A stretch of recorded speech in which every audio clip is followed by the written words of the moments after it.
Olá, não há problema em algum em que alguém faça sucesso, mas há diversos problemas em que alguém persiga o sucesso achando que nisso vai encontrar a felicidade. Isso é perigoso, isso é um equívoco, e isso, dependendo da forma que a pessoa persegue, pode se tornar uma grande frustração e, e virar nela um grande vazio. E às vezes ela não vai saber lidar com essas frustrações advindas de falsas premissas, de entender que a felicidade está no sucesso, no glamour, nas recompensas. Pense um pouco sobre a sua vida. Como você tem buscado a felicidade? No sucesso, nos aplausos, no reconhecimento, no bem-estar? Como você tem percebido o seu interior? É um interior frustrado, vazio? Muitas vezes o nosso interior ele se torna vazio por conta de N situações, mas uma delas é quando nós perseguimos a felicidade naquilo aonde ela nunca vai estar. E quando nós tornamos a felicidade a grande meta da nossa vida. Na verdade, a grande meta da nossa vida deve ser unir-se a Deus. Não é outra coisa, é essa a meta. E é difícil, mas é possível. É possível porque primeiro Deus quer unir-se a nós. Unir-se a Deus porque a nossa vida, ela só tem sentido, ela só tem paz, ela só tem plenitude quando este anseio ele é buscado a cada dia. Não apenas um desejo fraco, um desejo apenas que está nos sentimentos. Eu quero me unir a Deus, mas eu faço tudo que me separa de Deus. Não, não é por aí. E como eu falava no início, muitas vezes nós colocamos essa felicidade aonde? No sucesso, nos aplausos, nos reconhecimentos, no bem-estar. Em uma vida prazerosa, em uma vida onde os problemas não existem, né? E muitas vezes nós criamos um mundo cheio de enganos. Às vezes nós deixamos o demônio nos colocar neste mundo de fantasia. Mundo que ele vai nos colocando e depois ele destrói esse mundo. Esse mundo de fantasia, né? E nós vamos entrando numa grande frustração. Santa Teresinha falava o seguinte: a mim cabe o trabalho, a Deus o sucesso. Até mesmo na caminhada na igreja, nas pastorais, em uma vocação, no estado de vida, muitas vezes nós podemos estar com o Senhor como um patrão, tratar o Senhor como um patrão chato, um patrão cruel, encrenqueiro, vingativo. E essa relação vai também nos esmagando, porque é uma visão equivocada de Deus, distorcida. Deus é esse bom pai. Em uma das traduções da parábola de hoje, do evangelho de hoje, da vinha, fala que um pai de família, fala sobre um pai. Não fala de um patrão, fala de um pai. Mas as duas coisas podem ser conjugadas. Esse pai que também é um patrão, e esse patrão que é pai, duas coisas aí que na parábola podem ser inseparáveis. Porque, observe, embora exista ali na tradução a palavra patrão, esse patrão vai agindo como um bom pai. Porque ele vai dando de acordo com a bondade dele e com a necessidade dos filhos. Os filhos até não merecem aquilo tudo, entre aspas, né? Mas ele, por ser bom, justo e misericordioso, ele dá segundo a própria bondade dele e segundo a necessidade dos filhos. Ou seja, esse patrão que é um pai, como eu falei, a tradução seria também um pai que sai à procura de pessoas para trabalhar na sua messe. É assim que ele vai agindo. Na cultura judaica, o que existia? Quando um pai chamava os filhos para trabalhar junto com ele, como era que ele ia pagar? De acordo com a necessidade do filho. E o que faz um pai pagar o filho de acordo com a necessidade dele? A bondade do pai. Então, às vezes, nós esquecemos E nós ficamos muito fixados na recompensa como algo que Deus dá. Não, essa recompensa, esse denário, essa moeda de prata, ela é mais do que algo de Deus. É Deus que se dá a nós. Por isso, Deus vai dando de forma igual para todos. Por que é igual? Porque Ele se dá a todos por inteiro. Só que, é aquilo que fala já Santa Teresinha, a nossa grande mestra das pequenas coisas. Lá no céu, ela, entendendo também aquilo que fala a palavra, né, tem muitas moradas, tem muitas formas de beber desse amor de Deus. Então há pessoas que serão como uma tampinha, onde Deus se derrama inteiro, outros serão como um pequeno, um copo maior, outros serão como uma piscina, outros serão como um açude, mas Deus se derrama inteiro. Perceba que nessa parábola, o denário é dado para todos. O denário como essa moeda que tem impressa ali na moeda a imagem do rei. Ou seja, é impresso na nossa alma. E esse imprimir nos lembra também o batismo. O batismo que alguns recebem quando criança, outros recebem quando adolescente, outros recebem na vida adulta. No entanto, é essa impressão, é esse carimbo eterno, é essa marca indelével do amor de Deus que é nos dada. Ou seja, todas as graças do batismo. E alguns vão fazer com que essas graças possam frutificar cada vez mais. Serão árvores frondosas. Outros serão árvores menores. E é interessante, o rei está ali na imagem desse denário, dessa moeda de prata, para dizer o seguinte: essa marca eterna de Deus, ela estará para sempre com aqueles que ouvem o chamado e correspondem ao chamado. O trabalhar na vinha é um símbolo do amor caritativo, do amor que se oferta, que se gasta, que se dá ao máximo. Então, esse trabalhar não é um trabalhar de fazer coisas para Deus, é um trabalhar de unir-se a Deus. E porque unido a Deus eu vou sendo movido, conduzido por Ele. Às vezes nós vamos reduzindo, é interessante porque é que muitas vezes a gente lê uma parábola e lê passagens da Bíblia e o entendimento é quase sempre o mesmo, porque nós não fazemos como Jesus adverte, que o doutor da lei é como um homem, né, que encontra um tesouro e ele encontra ali, o doutor da lei deve ser como um homem que encontra ali um baú de tesouros, ele deve ser assim, né? E tira lá coisas velhas e coisas novas. Os tesouros do Antigo Testamento e os tesouros do Novo Testamento. Mas só que muitas vezes nós não conseguimos tirar esses tesouros. Por que nós não conseguimos? Porque é mais fácil ler uma explicação desse texto. Isso é bom, nós temos que ler. Mas o Senhor nos convida a cavar os tesouros de cada texto bíblico, rezar, meditar, gastar tempo. Não é perder tempo, é gastar. Daí, nós vamos tirando esses tesouros.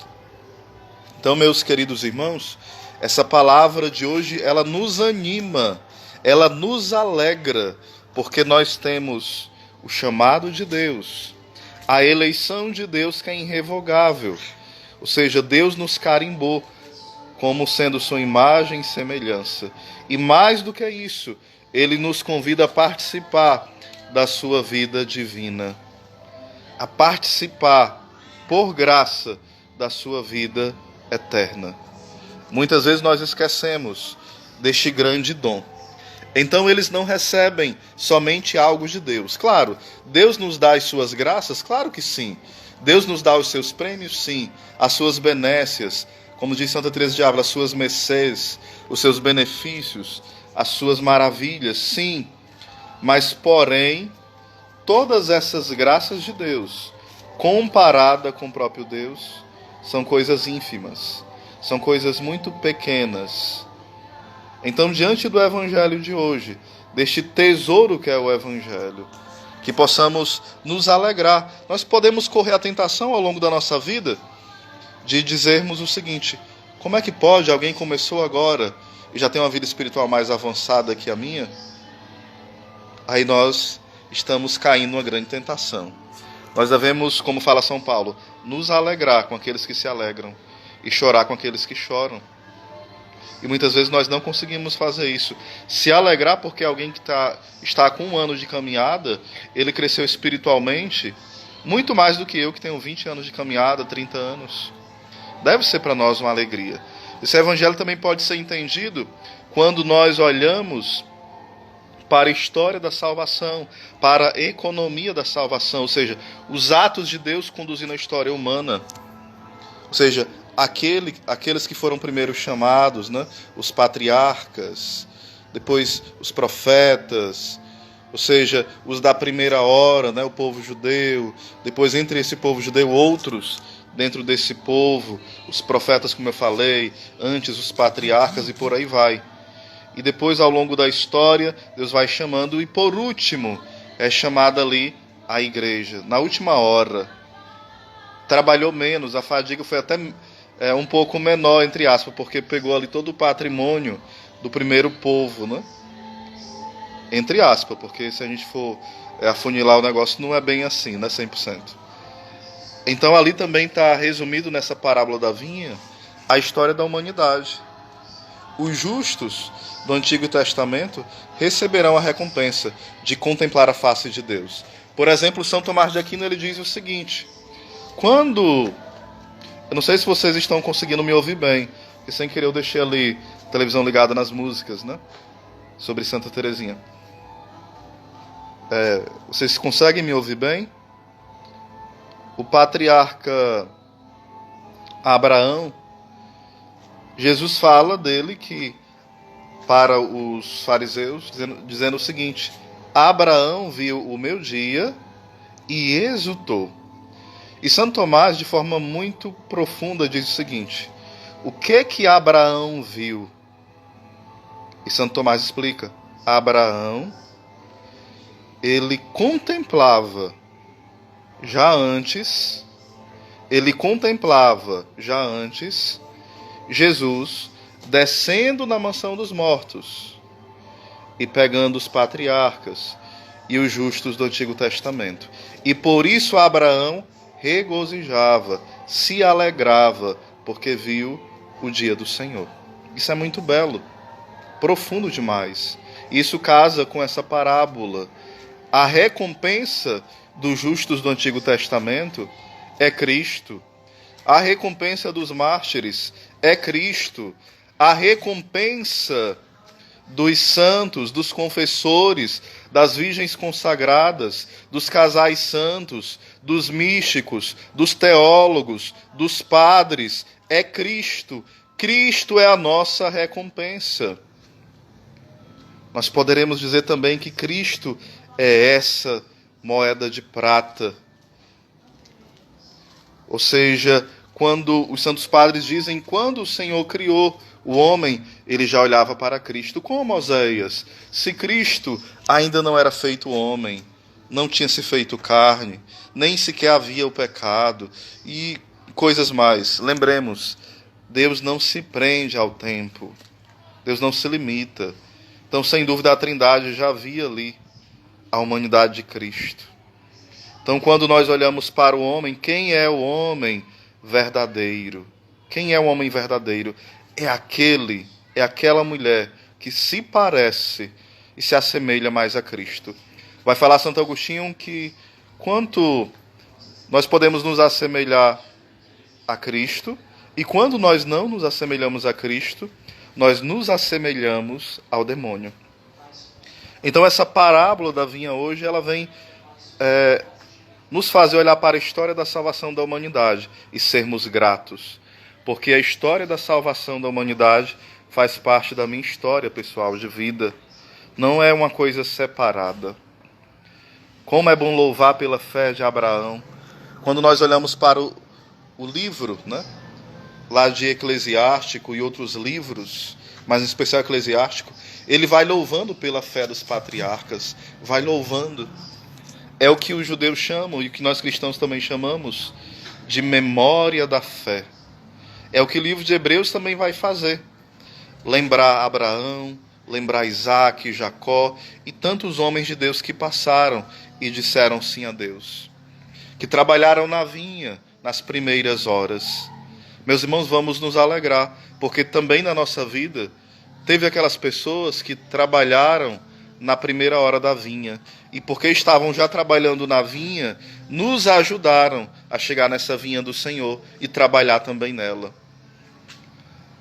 Será que você tem gratidão pelas pessoas que te ajudaram a chegar nessa vinha? O seu pai, a sua mãe, o seu tio, o seu amigo, um parente seu, alguém da missão onde você vive nessa cidade ou em outra cidade que você esteja. A nossa gratidão para os primeiros que estavam nessa vinha. Gratidão. Às vezes a gente vai amadurecendo, crescendo e descobrindo mais coisas e esquece de fazer essa memória da fé. Daqueles que na vinha do Senhor chegaram primeiro e nos convidaram, sendo instrumentos da voz de Deus, para estarem também nessa vinha. Então é um pouquinho da minha partilha sobre o Evangelho de hoje. Eu queria que nós pedíssemos ao Senhor um coração grato, um coração feliz. Santo Afonso e outros santos falam que nós vamos pagar um grande preço no purgatório. E existe um lugar no purgatório. Um lugar no purgatório especial para as almas que desejaram pouco o céu. As almas que desejaram pouco o céu terão uma pena especial no purgatório. Já estão salvas. Meu irmão, olhando para essa parábola da vinha, onde fala dessa recompensa, e a recompensa sendo o próprio Deus. Será que você já pensou, no céu, o que eu vou fazer? Já me perguntaram, né? Jovens já me perguntaram isso, outras pessoas vieram com esse dilema. E no céu? Vai ser chato? Vai ser uma coisa que eu vou ficar lá paradão? Louvar direto? Não é cansativo? O que Deus vai fazer? O que eu vou fazer? É só Deus, é só louvor. Meus irmãos, por que nós falamos uma bobeira dessa? Porque nós não meditamos, nós não entendemos nem um pouquinho quem é Deus, do seu amor por nós, o que é a eternidade, o que é a plenitude, o que é a beatitude eterna. Por isso que no purgatório muitos estarão lá porque pensaram um pouco no céu. Não é porque não pensaram no céu de jeito nenhum, é porque pensaram um pouco. Será que você tem pensado no céu?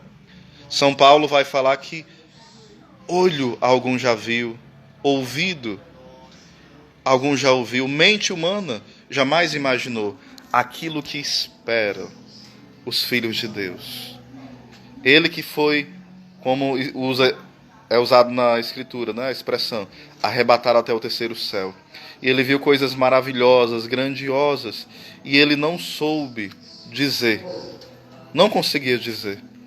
É tanto que ele fala, houve um homem, mas era ele, que foi levado até o terceiro céu. Não sei se corpo, não sei se em espírito. Claro que tem toda a explicação aqui, porque que ele falou isso, né? Porque havia uma briga entre gregos e judeus sobre se a experiência de êxtase, de arrebatamento, se era no corpo ou se era na alma. Havia uma briga a esse respeito. Então, resumindo, o que acontece? Só para finalizar aqui. Peçamos ao Senhor um desejo pelo céu. Todo dia peça, Senhor, ajuda-me a desejar o céu. Ajuda-me, adiante dos meus sofrimentos, saber que vale a pena ofertar por Ti. Os meus sofrimentos ofertados a Ti são tesouros, são bens eternos. E longe de Ti os meus sofrimentos são lixo, são esterco, são nada. Por isso, Senhor, eu não quero ser bobo, eu não quero ser burro. Eu quero oferecer meus sofrimentos, unir ao Teu perfeito e santo sacrifício. Neste dia de hoje a palavra é eleição, gratidão, desejo do céu, recompensa que é o próprio Deus, o bem infinito. Amém? Que o Senhor nos dê esta graça. Tentem acompanhar a live aí do início. Acho que vai ajudar vocês a meditar um pouquinho neste dia. Eu vou colocar no IGTV e que vocês possam compartilhar. Um abraço aí para o Rafael, para nossa amiga Lidiane, para o meu amigo José Antônio, para Ira Maia e pronto, são esses os irmãos. Um abraço, tá bom? Shalom.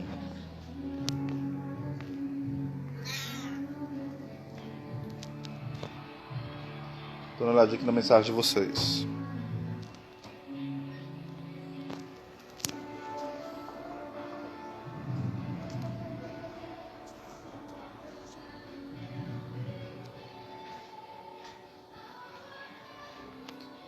Exato, Rafael. A mesma quantia, entendamos, sendo o próprio Deus como recompensa, como eu já falei, né?